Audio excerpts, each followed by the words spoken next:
You can build a simple automation that takes any list of zip codes, finds listings in those markets on Zillow, and sends you a clean app-like report to your inbox every single morning, all without writing a single line of code. I've been using this system for my own real estate market research, and it saved me a huge amount of time. The best part is that it costs just pennies to run and it requires zero coding knowledge. As always, I'll be giving you all the resources you need to set the system up completely for free. Let's go ahead and do a live demo. I'll run the system and we'll take a look at the results, and then we'll break down every single node so you understand exactly how the system works and how you can expand it on your own.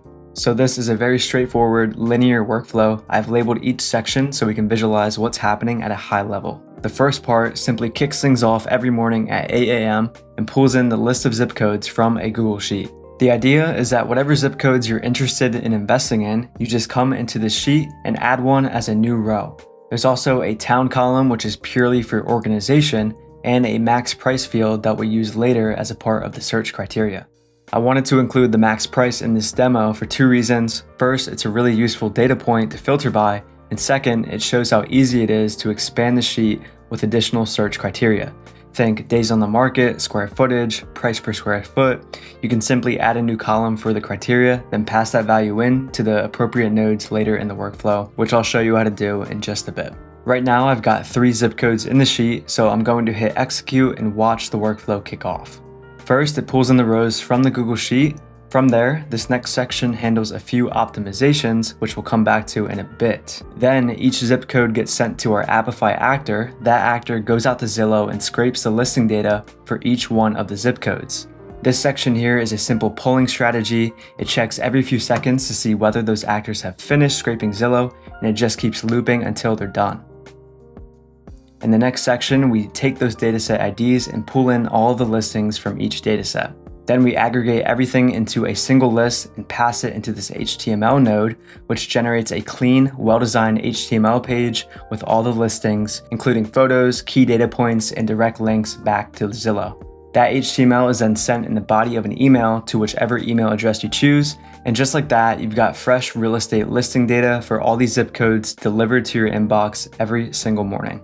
As you can see, the listings are grouped by city, and each listing has a photo, price, address, bedrooms and bathrooms, and more. It's super convenient to have all this listing data in one place so that you can quickly scan through the markets you're interested in every morning. Also, later on, I'll show you how you can easily update the styling of these emails to match your preferred color palette or even your brand image if you're an agent and plan to send this digest to your clients. Alright, now I'm going to break down the workflow as simply as possible. I know it can be a bit intimidating to set these systems up for the first time, so I left a link in the description for you to download the workflow for free.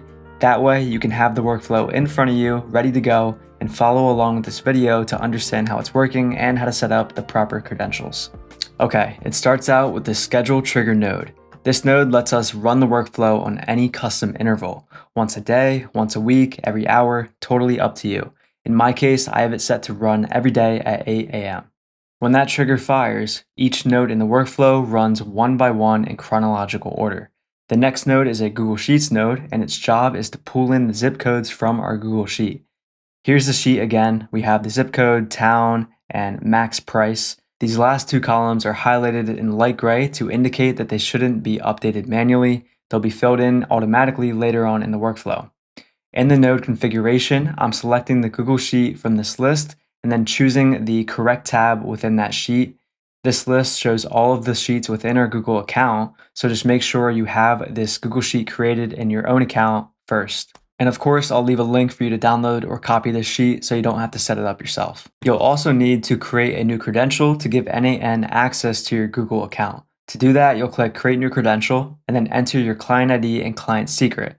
I'll link a separate video here that walks through the setup step by step so you can follow along there and then come back to this video when you're good to go. Or you could go to the docs and refer to this Google Sheets credentials for guidance on setting up authentication. So I'm going to execute this step, and as you can see, it's outputting all of the rows from our Google Sheet in JSON format.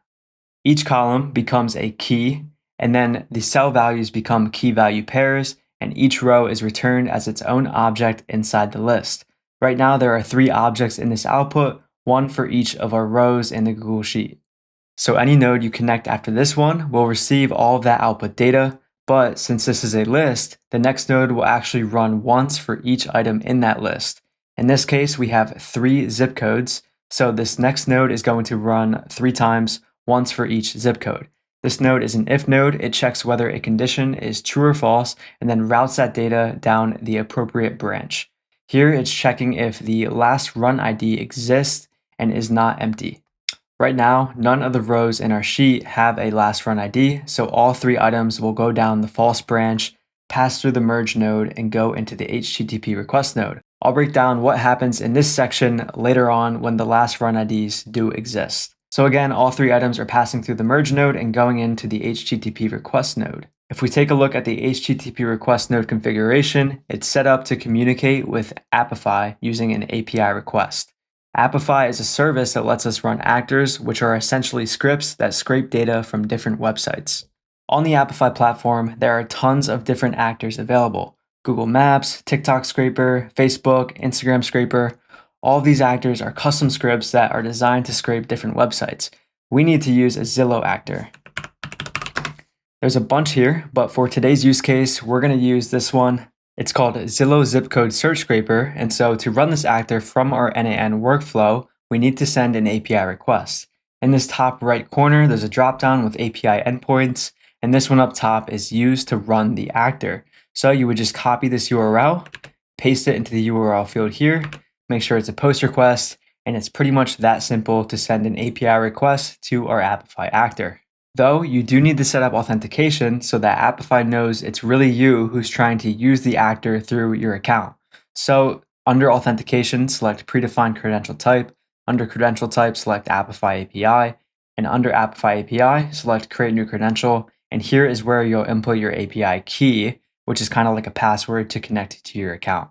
So to get that API key in Apify, it's super simple. You'll go to settings, API and integrations, and then here is your API key that you can copy and paste into this field and then click save. We also need to send in configuration data so that the actor knows what to search for on Zillow. That happens in the body of the request. Each actor has its own input schema, and you can see exactly what that looks like on each actor's page. This one we're using allows you to send in zip codes, minimum price, maximum price, days on Zillow, for sale by agent, some more options down here. So down here is where we define the input values in JSON format. As you can see, we're passing in the dynamic zip code and the dynamic max price. Dynamic meaning they're coming from our Google Sheet, whereas these other ones are hard-coded static values. And like I mentioned earlier, if you want to expand this later, you can just add more columns to the Google Sheet and pass those values in as additional search criteria. Otherwise, these values simply stay as hard-coded for each run. So when we run this HTTP request with this specific input data, it's going to find the listings for this zip code, 19473, with the max price of $600,000.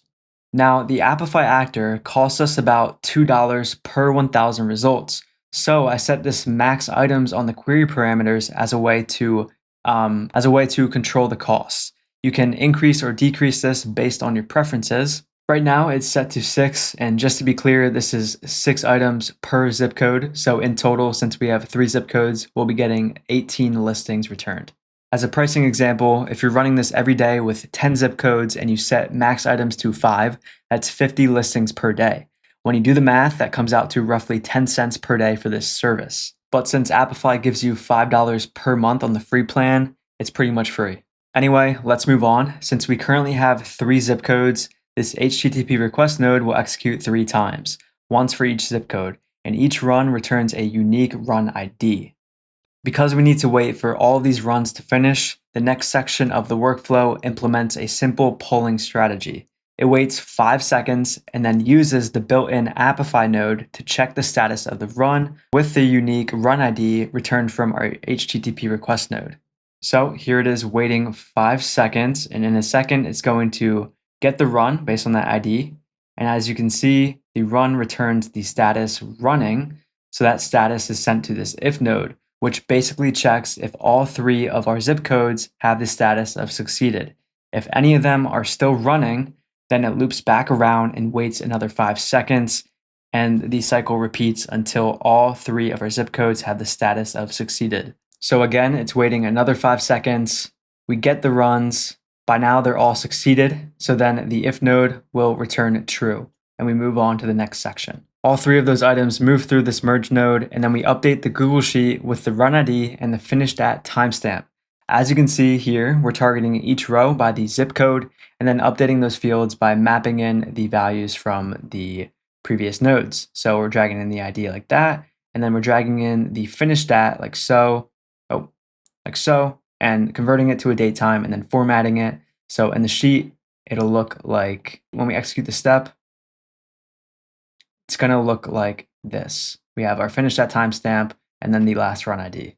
After that, the next node takes the dataset IDs outputted from each actor run and uses them to pull in all of the listings that Apify stored after it finished scraping Zillow. If I jump over to Apify, this tab shows you all of the runs you've executed for a specific actor. When you click into a run, you can see the dataset it produced. For example, this one here scraped 6 listings from Collegeville. Back in the workflow, this node pulls in all the scraped listings from that dataset and all the datasets, and then passes them into this aggregation node. So let me execute these ones. See, it's returning all 18 items, and then this aggregation node is going to combine them all into one list. This combined list is then sent into this HTML node. HTML in simple terms is a standard language used to create web pages. And since emails can render HTML, we can pass this directly into the body of an email and have it displayed just like a web page would be. So by executing this step, we can see the preview of that HTML, and that's what makes it possible to send these listings as a clean, visually styled report instead of a plain text email. Since this video isn't meant to be an HTML tutorial, I won't go deep into the code itself, but I'll explain from a high level what's happening. First, we loop through all the listings to build a list of unique cities, and then we loop through that list of cities, and for each one, we display the city name as a section header, followed by cards for each listing in that city. Each card is neatly structured and styled, and they include the most important data points like the price, the address, the square footage, bed and bath, and a direct link back to Zillow. If you wanted this HTML styled differently, I recommend just pasting the current HTML block, all this code right here, into Google Gemini and then asking it to make specific changes. You have all this data coming in from Zillow for each listing, so you can make these cards even more thorough with more data points if you wanted to. Let me show you what I mean. In Gemini, I'll say, I have an HTML node in n8n, and I want you to update the styling. Here's the code. And then I'll say, and here's the incoming Zillow data. So I'll copy this JSON and paste that in as well. Give me 3 different styles and add as many data points as possible to each card. Now, the reason I'm using Gemini instead of ChatGPT is because Gemini comes with a whole lot more context, so a bigger context window, I think up to 1 million tokens. So it's going to be able to handle all of that HTML along with the JSON. So there we go, it finished up. It gave us 3 blocks of HTML that we can try within our HTML n8n node. But I did forget to mention that this HTML is for an email. So the rules are a bit different for HTML styling within emails. So I told it these will be displayed inside emails, by the way. And it said, since these are for emails, the rules changed significantly, which is right. Then it gave us the updated HTML code. So let's try one of these out now. I'll paste this into the HTML block and execute. So here is what it looks like. There is a whole different color palette, and the way it structured the data within the cards is a whole lot different as well. All right, let's try the next one real quick. Yeah, this one is a whole lot different. So investment scan, there's a table view with metrics and analytics, and then Gemini tells us that this is the analyst table view style. In my opinion, this is probably one of the better styles for investors as it gives you a quick glance at these important metrics like spread and days on the market. So there you go. You can choose any style you want. It's super easy to iterate on that with Gemini. Anyway, let's move on. That final HTML code is then passed into the send email Gmail tool and used as the body of the email. So we drag it in like so to the message field. For the subject line, I'm just saying market report. The email type is HTML for obvious reasons. And here you can specify whatever email address you want to send the report to. Just like in the Google Sheets node, you'll need to create a new credential so n8n can access your Gmail account.